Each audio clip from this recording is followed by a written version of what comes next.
Jai Hind friends, this is Muin. Welcome to online study with M2. Today we'll be discuss topic computer architecture von Neumann architecture. मतलब कि जो one Newman थे ना आपके, उन्होंने computer का एक आर्किटेक्चर बनाया था, एक स्ट्रक्चर बनाया था कि कौन सा पार्ट कहाँ होगा और किस तरह से वो काम करेगा। तो आप देखेंगे कि यहाँ पर एक आपको एक डायग्राम दिख रहा होगा। यहाँ पर जो डायग्राम दिख रहा है आपको, आई होप आपको क्लियर दिख रहा होगा। तो ये जो भी यहाँ पर डायग्राम है वो किसने क्रिएट किया? वन न्यूमैन ने ये आर्किटेक्चर दिया है।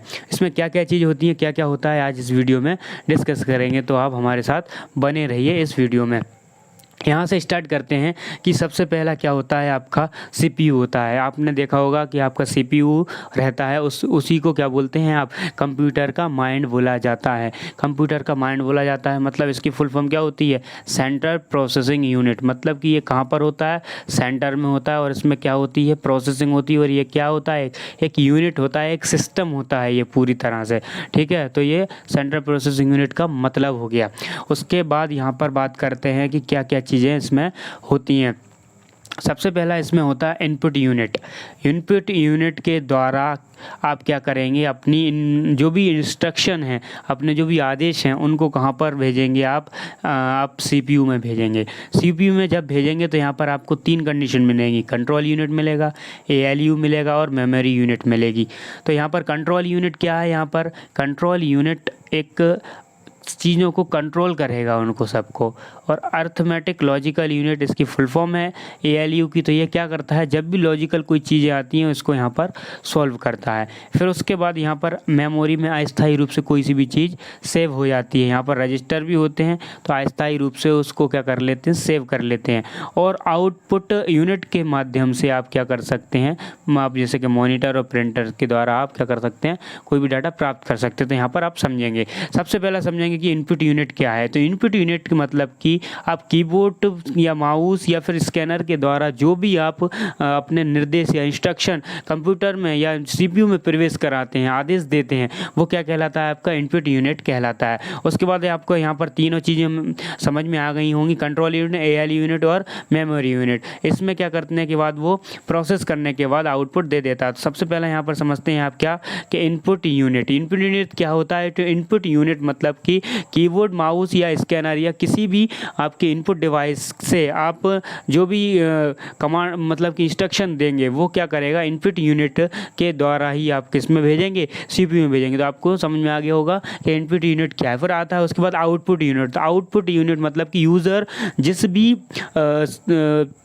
जिस भी आउटपुट के मतलब कि जो भी आउटपुट यूनिट के माध्यम से जो भी आउटपुट लेता है वो क्या कहलाता है? आपका आउटपुट यूनिट कहलाता है। इससे आप मॉनिटर से ले सकते हैं, प्रिंटर से ले सकते हैं, तो ये आउटपुट कहलाता है। उसके बाद तीसरी बात आती है यहाँ पर, किसकी बात आती है? यहाँ पर सेंट्रल प्रोसेसिंग यूनिट मतलब कि सीपीयू के बारे में। तो सेंट्रल प्रोसेसिंग यूनिट आपको समझ में आ गया कि जिसमें तीनों चीज़ें होती हैं, वो होता है आपका क्या? Central processing unit. इसका क्या काम होता है? इसमें क्या काम होता है कि जितनी भी जो चीज़ें होती हैं उनको क्या करता है?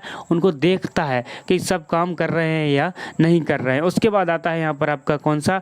एएलयू मतलब कि arithmetic logical unit, logic unit. मतलब कि इसमें आप गणितीय गणनाओं के साथ साथ ये गणित भी करता है। ये लॉजिक वाले जो क्वेश्चन होते हैं उनको भी सॉल्व कर देता है। मतलब कि ये आप अर्थमेटिक लॉजिकल यूनिट मतलब कि जोड़, घटा, भाग, एडिशन, मल्टीप्लाई, सब्ट्रैक्शन, डिवाइडेशन, है ना, ये सब क्या कर देता है? इन सब चीज़ों को काम करता है कौन? अर्थमेटिक लॉजिक यूनिट करता है। उसके बाद आता है यहाँ पर कंट्रोल यूनिट। कंट्रोल यूनिट क्या करता है? कंट्रोल यूनिट आपकी जितनी भी जो भी क्रियाएं हो रही हैं उन सबको क्या करता है? कंट्रोल करता है।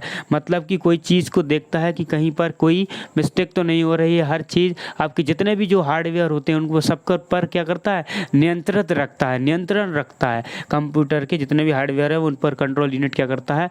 उन पर नियंत्रण करके रखता है। उसके बाद आती है मेमोरी यूनिट। मेमोरी यूनिट मतलब कि मेमोरी यूनिट कोई सा भी जो भी काम हुआ है कंप्यूटर में, जो भी प्रोसेस हुई है, सीपीयू में जो भी प्रोसेस हुई है, उस प्रोसेस को कंप्यूटर में क्या करता है? मेमोरी में अस्थायी रूप से मतलब कि मेमोरी और रजिस्टर में अस्थायी रूप से उसको क्या कर लेता है? स्टोर करके रख लेता है। मतलब कि अगर आपको डाटा चाहिए तो अस्थायी रूप से आपका जब तक कंप्यूटर चालू है तब तक ये अस्थायी रूप से आपका डाटा इसमें रहेगा। ठीक है। तो यहाँ पर 4-5 चीज़ों की बात हुई। इनपुट यूनिट हो गया, मतलब कि जो भी आप इंस्ट्रक्शन दोगे, आदेश दोगे, ये किसके माध्यम से, कीबोर्ड माउस या जो भी स्कैनर है, जो इनपुट डिवाइस उनके माध्यम से किया जाएगा, आपके सीपीयू में जाएगा। सीपीयू में जाएगा तो फिर उसके बाद आपको क्या होगा, सेंट्रल प्रोसेसिंग यूनिट में जाएगा। तो सेंट्रल प्रोसेसिंग यूनिट मतलब कि यहाँ पर आपका सेंटर में जो भी बना है उसमें क्या होता है, प्रोसेस करता है, उस चीज़ को क्या करता है, प्रोसेस करता है, प्रक्रिया करता है। उसके बाद आता है यहाँ पर ALU। अगर लॉजिकल यूनिट है या फिर आपकी अंकगणितीय कोई सवाल है, कोई इक्वेशन है मैथ की, उसको क्या करेगा, यहाँ पर सॉल्व करेगा। कोई लॉजिक वाले क्वेश्चन है तो उसको सॉल्व कर देता है। कंट्रोल यूनिट क्या करेगा, उस चीज़ सबकी जो भी हार्डवेयर है उन पर क्या करता है, नियंत्रित करके रखता है। फिर आता है मेमोरी यूनिट और रजिस्टर। मेमोरी यूनिट क्या करती है, मेमोरी आपकी जितने भी आपकी मेमोरी हैं, मतलब सामान रहता है, जितना भी आपका डॉक्यूमेंट रहेगा वो सब क्या इसमें करके अस्थायी रूप से क्या कर लेता है, सेव कर लेता है। अब उसके बाद बात कर लेते हैं रजिस्टर की। तो आपके 2-3 तरह के रजिस्टर होते हैं। रजिस्टर मतलब कि अस्थायी रूप से क्या कर लेते हैं, वो आपके डाटा को सेव कर लेते हैं। तो आपका सबसे पहला पढ़ लेते हैं क्या, मेमोरी एड्रेस रजिस्टर। तो मेमोरी एड्रेस रजिस्टर क्या होता है, तो मेमोरी एड्रेस रजिस्टर वो होता है कि आपकी कौन सी फाइल आपकी हार्ड डिस्क से उठाकर लेकर आनी है और किस एड्रेस पर सेंड करनी है। फॉर एग्जांपल कि आपको किसी को जैसे आप अपने फ्रेंड को आप क्या कोई PDF भेजना चाहते हैं, तो आप कहाँ जाएंगे, वो उस PDF में जाएंगे, वो PDF कहाँ पर है, उस PDF पर जाएंगे और अपने फ्रेंड को उसको सेंड करेंगे। तो ये कहाँ पर है, ये कौन करवाएगा, ये कौन करवाएगा, ये मेमोरी एड्रेस करवाता है। कि उसका एक एड्रेस रहता है कि पर्टिकुलर चीज़ यहाँ पर है, पर्टिकुलर चीज़ यहाँ पर है, और आप यहाँ क्लिक करेंगे और यहाँ से आप उसको क्या कर देंगे, सेंड कर देंगे। तो ये क्या करता है काम, MAR का काम क्या है, मेमोरी एड्रेस रजिस्टर। तो ये बताता है कि कौन सा चीज़ कहाँ पर है और फाइल में कहाँ पर है, या फिर आपकी जो हार्ड डिस्क में है उसमें कहाँ पर है। उसके बाद आता है MBR मतलब मेमोरी बफर रजिस्टर।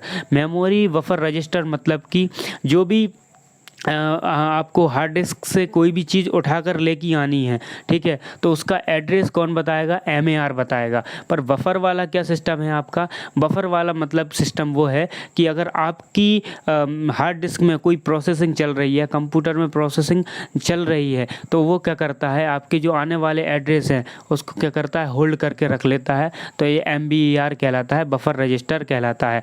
मतलब कि अगर आपकी हार्ड डिस्क से कोई सी भी चीज़ आ रही है वो फास्टफुली आ जाती है, वहाँ पर कोई बफरिंग नहीं होती है। और वही चीज़ अगर आप कोई डाटा या कोई फाइल इंटरनेट से डाउनलोड कर रहे हैं, तो जब तक कि जो डाउनलोड हो रही है डाटा, जब तक कि वो फाइल डाउनलोड हो रही है, उससे पहले जो कोई फाइल डाउनलोड हो रही है, तो जब तक कि वो होल्ड कर देता है, उसको क्या कर देगा, वो जो भी प्रोसेसिंग हो रही है उसके बाद क्या कर देगा, उसको होल्ड कर देता है। तो यहाँ पर क्या कहलाता है, वो मेमोरी बफर रजिस्टर कहलाता है। उसके बाद आता है IR मतलब कि आपका आता है इंस्ट्रक्शन रजिस्टर। इंस्ट्रक्शन रजिस्टर क्या करता है, इंस्ट्रक्शन रजिस्टर जो भी वर्तमान में जितने भी आपको निर्देश दिए जाते हैं उन सबको क्या कर देता है, होल्ड करने का काम करता है। मतलब अगर पूरी प्रोसेसिंग चल रही है तो वो क्या कर देगा, उस निर्देशों को जो वर्तमान में जो प्रेजेंट टाइम में दिए जाते हैं उनको होल्ड कौन कर देता है, इंस्ट्रक्शन रजिस्टर। फिर आता है यहाँ पर PC प्रोग्राम। तो PC प्रोग्राम मतलब कि प्रोग्राम काउंटर। प्रोग्राम काउंटर का क्या काम होता है, प्रोग्राम काउंटर का ये काम होता है यहाँ पर कि जो भी रैम से जो भी डाटा आ रहा है, तो और जो CPU में क्या करना है, उसको जाना है। तो रैम से डाटा उठकर जो CPU में आ रहा है, ठीक है, उस डाटा को क्या कर देता है, वो होल्ड कर देता है। अगर प्रोसेसिंग चल रही है तो उस डाटा को क्या कर देगा, होल्ड कर देगा। तो आपको सिंपली याद रखना है कि रैम से जो भी डाटा आता है कहाँ पर, CPU के लिए, उसको अगले नेक्स्ट निर्देश के लिए क्या कर देती है, वो होल्ड कर देती है। कि नेक्स्ट निर्देश के लिए क्या कर देगी, वो आपको होल्ड कर देगी। उसके बाद आता है यहाँ पर INTR मतलब कि इनपुट रजिस्टर। इनपुट रजिस्टर का मतलब ये होता है कि आपने जो भी इनपुट दिया, इनपुट डिवाइस से, वो पहले कहाँ जाएगा, इनपुट रजिस्टर के पास जाता है। उसके बाद कहाँ पर जाएगा, आपका इनपुट मतलब कि आपका कोई प्रोसेस होगी, काम होगा, आपको स्क्रीन पर मॉनिटर पर क्या होगा, शो होगा। सबसे पहले इनपुट डिवाइस से आपने इनपुट किया, जैसे आपने नाम ही लिख दिया ऑनलाइन स्टडी विद M2, तो यहाँ पर कहाँ पर जाएगा, ये पहले जाएगा आपका इनपुट रजिस्टर पर जाएगा।